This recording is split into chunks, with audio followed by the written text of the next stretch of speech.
Three.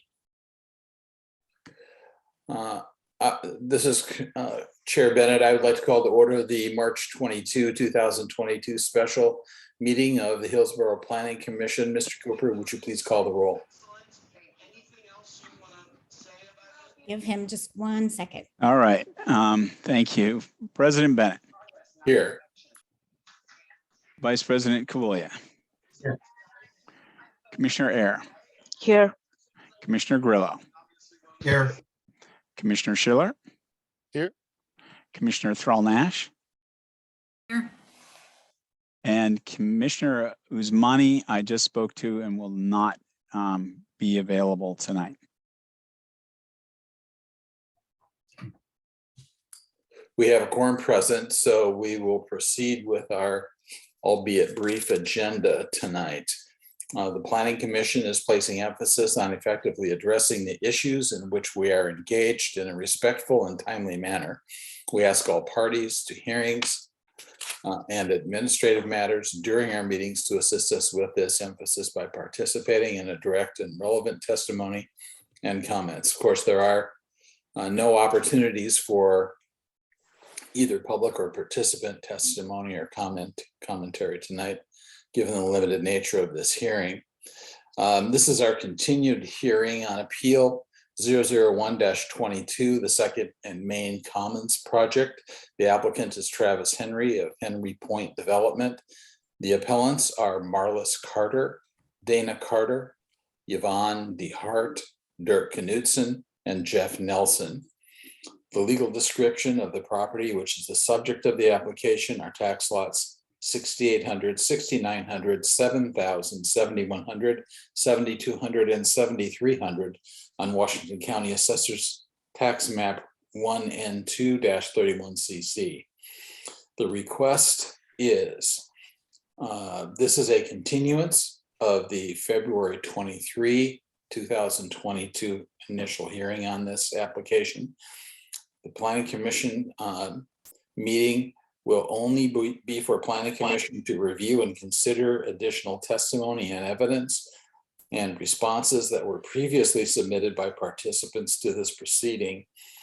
We will consider an appeal of the Planning Director's approval of a development review application in case file number DR-058-21 for the conversion of a previous bank into 4 spaces proposed for eating and drinking establishments located in the Station Community Commercial Downtown Zone. Staff is requesting that the Planning Commission consider an order upholding the Planning Director's approval. Order number 8363 is available for consideration. Rachel Marble is our staff member in this proceeding. I will now ask the City Attorney, Chad Jacobs, to go over the legal instructions and sequence for this evening's meeting. Mr. Jacobs, it's all yours. Thank you, Chair Bennett. Again, members of the Commission, for the record, Chad Jacobs from the City Attorney's Office. As just explained by Chair Bennett, this is a continuation of the hearing that began on February 23rd. As you may recall, on February 23rd, the appellants requested that the Commission keep the record open, which was done to allow them and others, whoever wanted to submit new testimony into the record, which they did. And then it also provided an opportunity for anyone to respond to that new testimony, and then finally provided an opportunity for the appellant to have, or for the applicant, I'm sorry, to have a final response. At this point in time, we've received all the testimony that you're going to receive related to this matter. So we're at the point in the public hearing process where you now have an opportunity for staff to sort of summarize everything and give a staff report, and you an opportunity to ask questions of staff. After that point in time, we will have a motion for you to close the public hearing and then move towards your deliberation stage. At that point in time, we'll have a request a motion from you all as to what you want to do with this matter, allow you to deliberate, and then make a final decision. As you may recall, we are having this special meeting tonight in order to comply with the 120-day rule requirement. So we are requesting that you reach a decision tonight so we can issue the final decision tomorrow. That's how we're going to proceed this evening. I'm happy to answer any questions that you have. And if you don't have any questions, we'll move into the stage of the hearing where you get the final staff report. Thank you, Mr. Jacobs. Does anyone have any questions for Mr. Jacobs before we proceed to the staff report?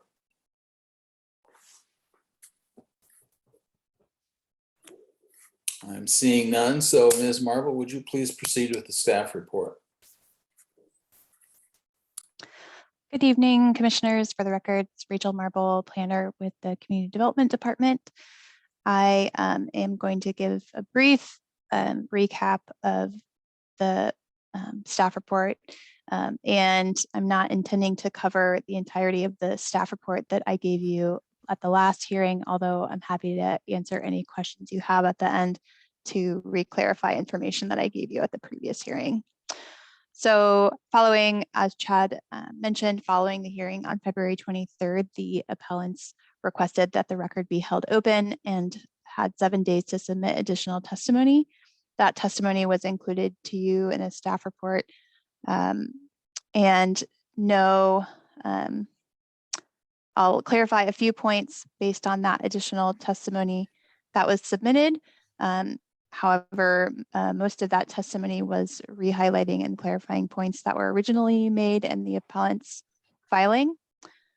Following that 7 days, the applicant and the Hillsboro Fire Chief both took the opportunity to respond to that testimony in the preceding 7 days. And then following that period, the applicant waived their right to a final legal argument in writing, which I've also attached as they responded during the preceding 7 days. So I'd like to make a few clarifications about some of the additional testimony and responses that were submitted. Firstly, just want to re-highlight that there is no code requirement in the downtown plan district for Southeast Fork Lane, which is considered a potential alley, to be extended to Southeast 2nd Avenue, nor is there a requirement by the fire department to extend that alley for fire access. The building, as stated by the fire chief in his response, met all of the current fire access requirements for the current proposed development during the review of the application.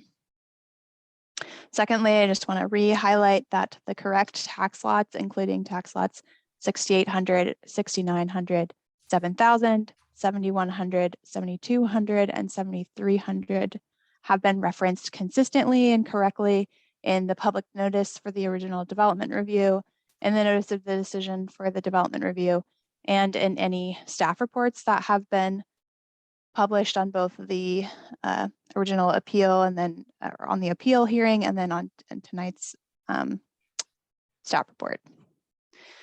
And lastly, just to re-highlight that the 2 tax lots south of this development, which currently have an existing parking lot, are not a part of the current development review, and any future phase of development on those 2 tax lots would be required to submit a separate development review application, during which time it would be reviewed for all necessary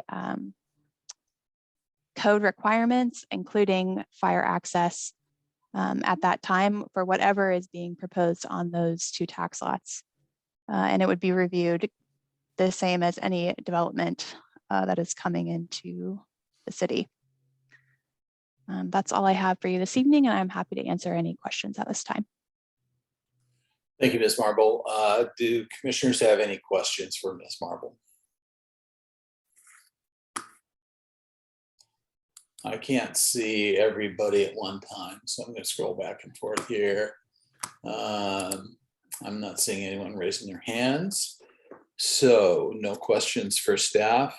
Do I have a motion from the Planning Commission to close the public hearing?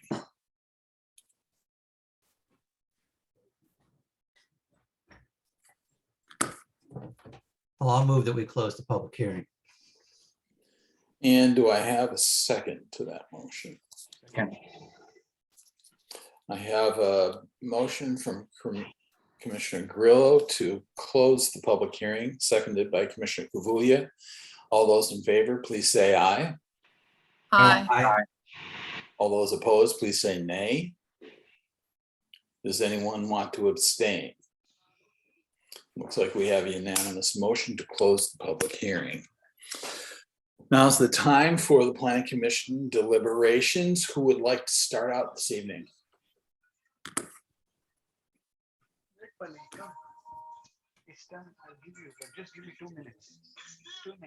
I'll go for it. Thank you, Commissioner Thrall Nash. Get this party started. So in my brain, I'm taking each of these objections that the appellants have to this decision in turn. The first is the concern about whether or not this is an existing building or a new building, would qualify as a new building. And since the footprint of the building isn't going to change, nor is the location of anything attached to the building going to change, to me, that clearly means it's an existing building. So that doesn't, I'm not convinced by their arguments that this would need to be a new, considered a new building. And I was really glad to see the fire chief write his letter and the new information that we had this week, because it really helped clarify for me what the fire issues. And from what he has stated, I understand the appellant's concern for fire safety. Obviously, everybody's very aware of fire safety at this moment in downtown. But not only does it not appear that, it doesn't appear to me that there's an illegal way to claim that for the easement, or not really easement, but condition that we would place that there would be a fire access lane, but it's not going to, even if we decided to do that, it doesn't appear that it would solve the problem, because there's existing electrical lines that are in the way. It sounds like the fire chief had said in his letter that they wouldn't be putting fire equipment right there anyway if there was an issue, because they don't stage right there. So that letter really helped clarify for me, but there's really no solution to the fire issue via any route that the appellants have requested. And in terms of, is it an alley, is it not an alley? My understanding of our role here is that we are meant to evaluate whether or not the planning director applied the current code, and the current code calls it a potential alley. And so I don't see any role for us in saying, no, it's not. And that it needs to be called an alley, and hence other things need to be triggered. So those are my three thoughts about this process. So I would be inclined to uphold the planning director's decision. Thank you, Commissioner Thrall Nash. Who's next? I would have to agree. While I understand the appellant's concerns, I think that just like Commissioner Thrall Nash just stated, this development does not change or impact those concerns regardless of taking place. So I would also have to stand in favor of approving. Thank you, Commissioner Schiller. Commissioner Kabulia, yeah, I do agree with my fellow commissioners. On the merits, I do not see any reason to go against the planning director's consent to move forward with the project. None of the issues that were raised change. I mean, the definition of a new building versus an existing. It is an existing facility, and issues raised about alleyway as well as a fire are not really, nothing changes with the project. I don't think the project makes it any worse than it is today. So I'll be voting to move the project forward. Thank you, Commissioner Kabulia. Other commissioners? Commissioner Ayer, any thoughts from your camp there? I was looking forward to the fire commissioner's remarks as a guide to this applicant, and it was very clear that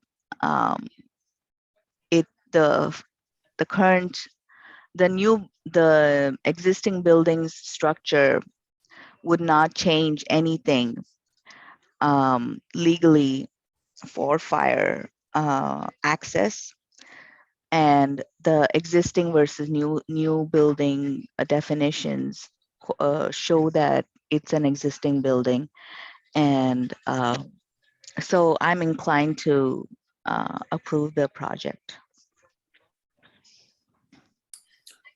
Thank you, Commissioner Eyre. Commissioner Grillo, I'm Yes. sure you have some thoughts on this.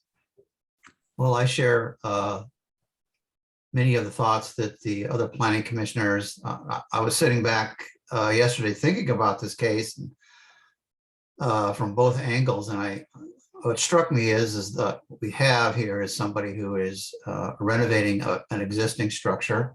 I don't think that the appealing party has made the case that there's a new building or a new addition on the case. I don't think the evidence in the record supports that. But what struck me is that there's nothing really out in the area other than the drive-through being enclosed.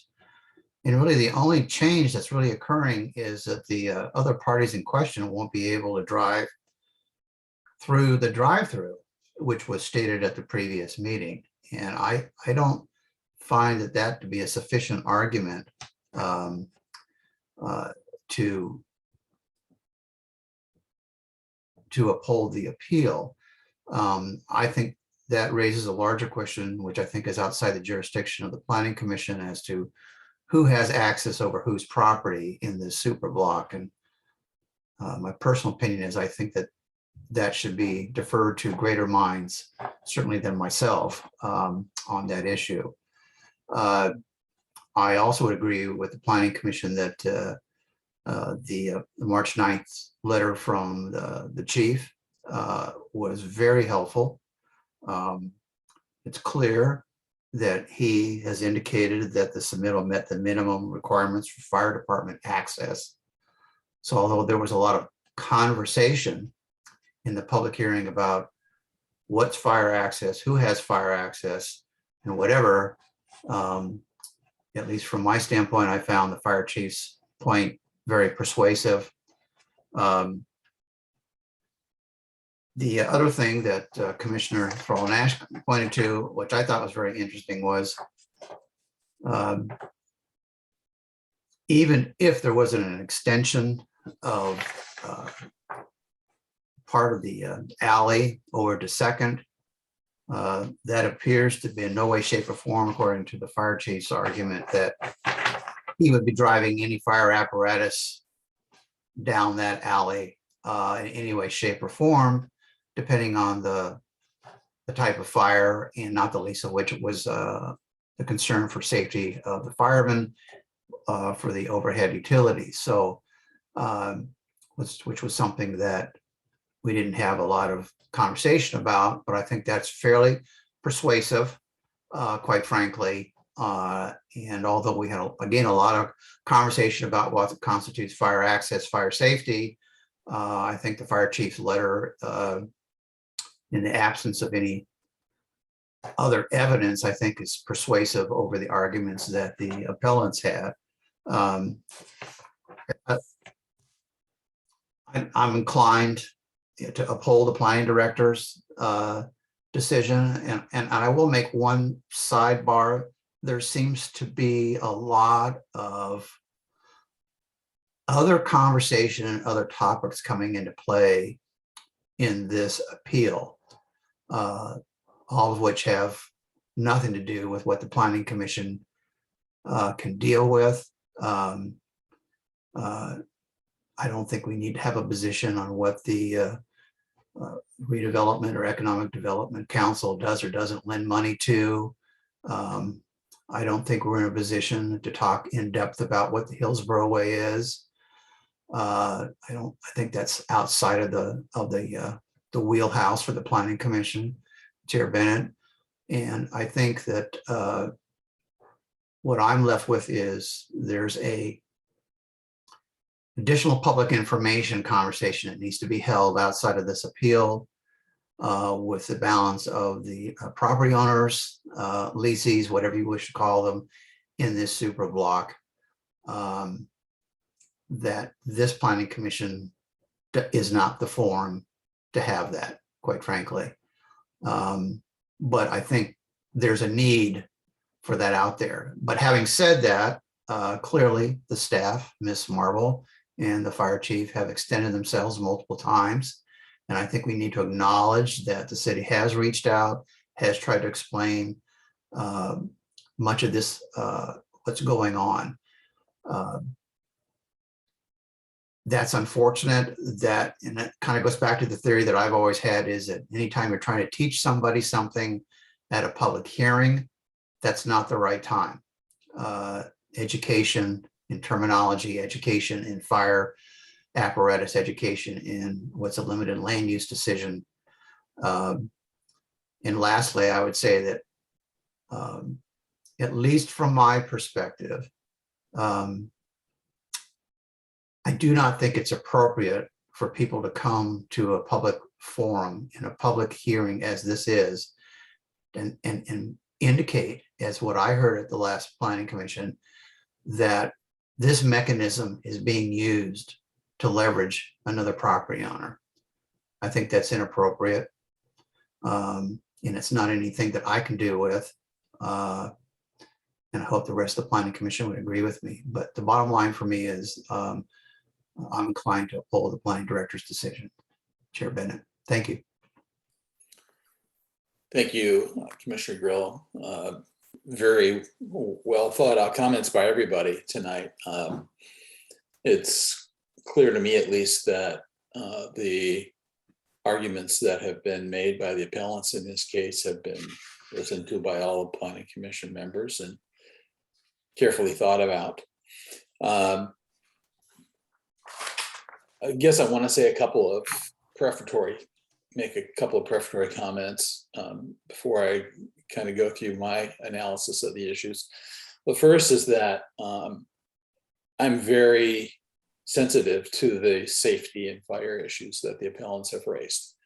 We've had a recent fire in downtown Hillsboro, and that just heightens the issue about how do we fight fires in downtown Hillsboro, and how do we keep people who are in those buildings safe, and how do we keep our firefighters safe, and how do we do the best we can to preserve a downtown that's well over 100 years in the making.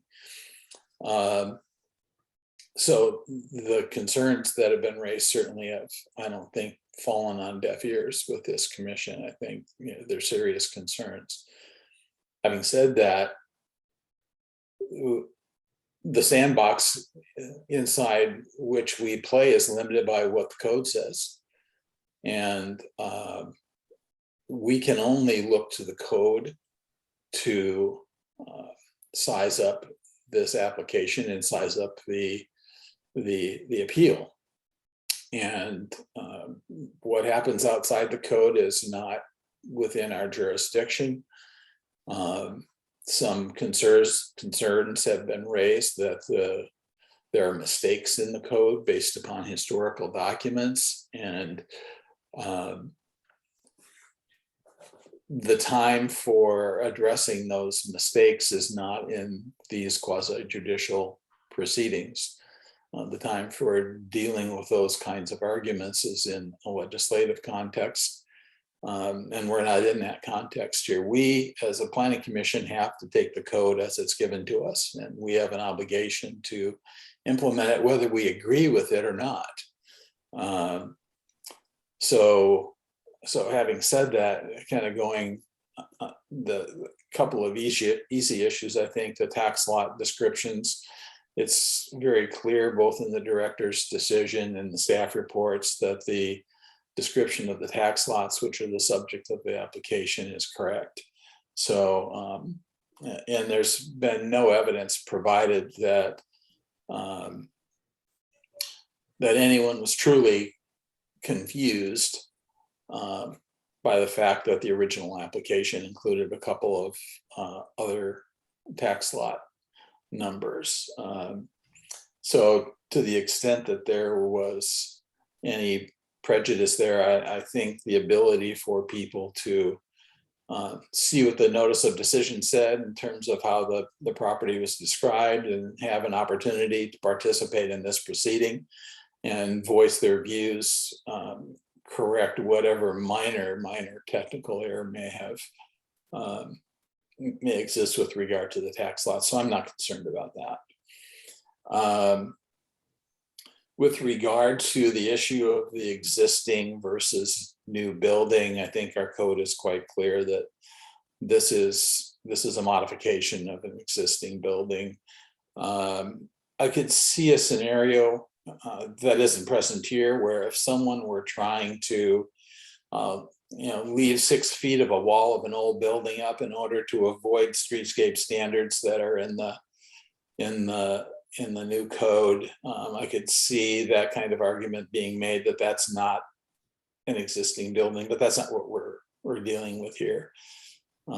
We have an applicant that's taking an existing building, working with the footprint of that existing building, and making modifications to that building to implement an adaptive reuse that, quite frankly, is consistent with what the station community code is looking to accomplish in downtown Hillsboro. I think the big question is the alley question, and the staff has analyzed CDC section 12.61.300B, and I agree with the way the staff has sized that up. They're basically saying that this project isn't adjacent to an existing alley, and that's the very specific language in our code.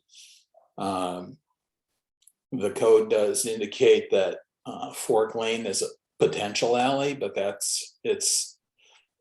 code says adjacent to any existing or vacated alley, and so it's not adjacent to an existing alley per the language of our code. And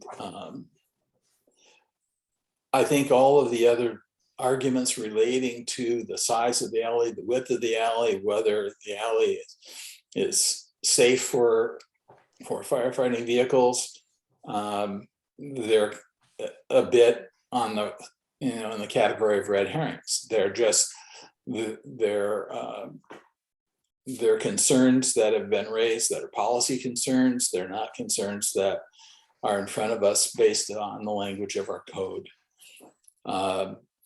I, like Commissioner Grillo and Commissioner Thrall-Nash, am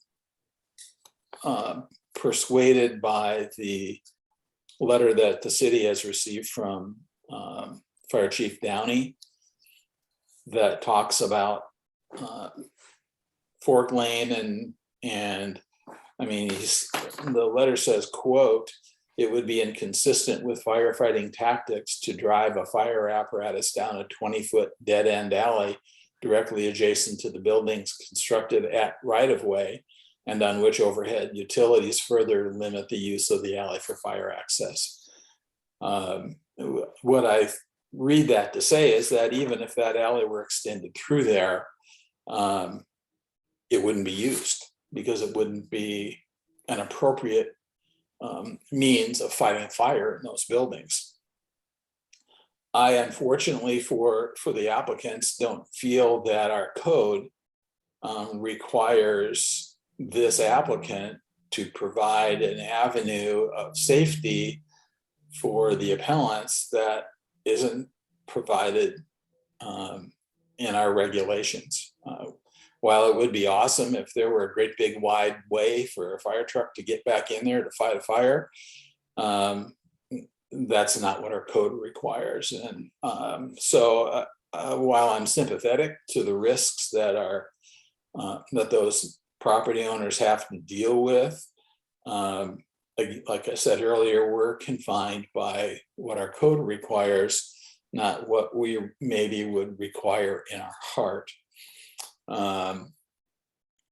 So I think with that, it's pretty obvious that I am supportive of the decision that the planning director made here. I'm not supportive of upholding the appeal, and that's the way I would look at this. So do any of the other commissioners have comments before I entertain a motion on the appeal?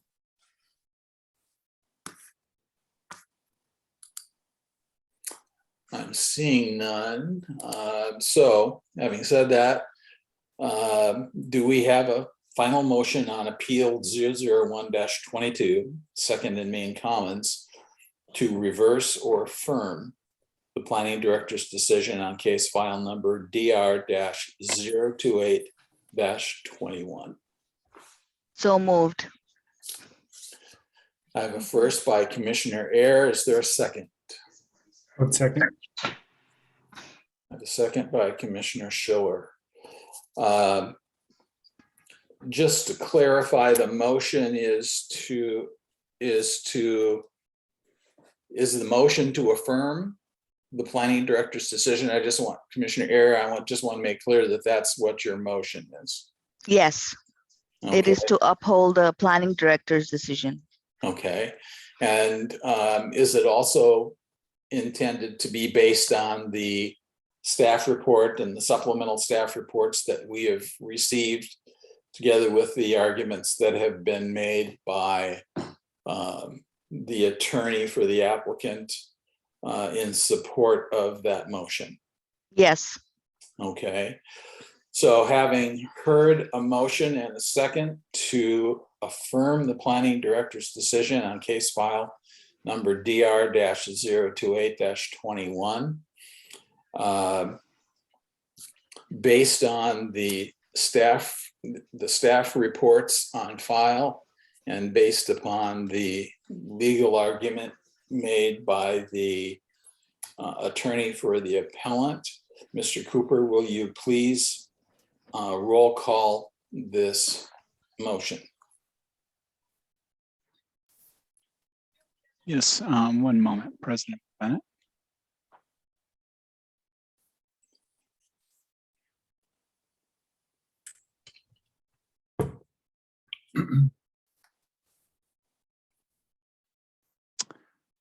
President Bennett. Aye. Vice President Kuboya. Aye. Commissioner Air. Aye. Commissioner Grillo. Aye. Commissioner Schiller. Aye. Commissioner Thrall Nash. Aye. Commissioner Usmani is absent.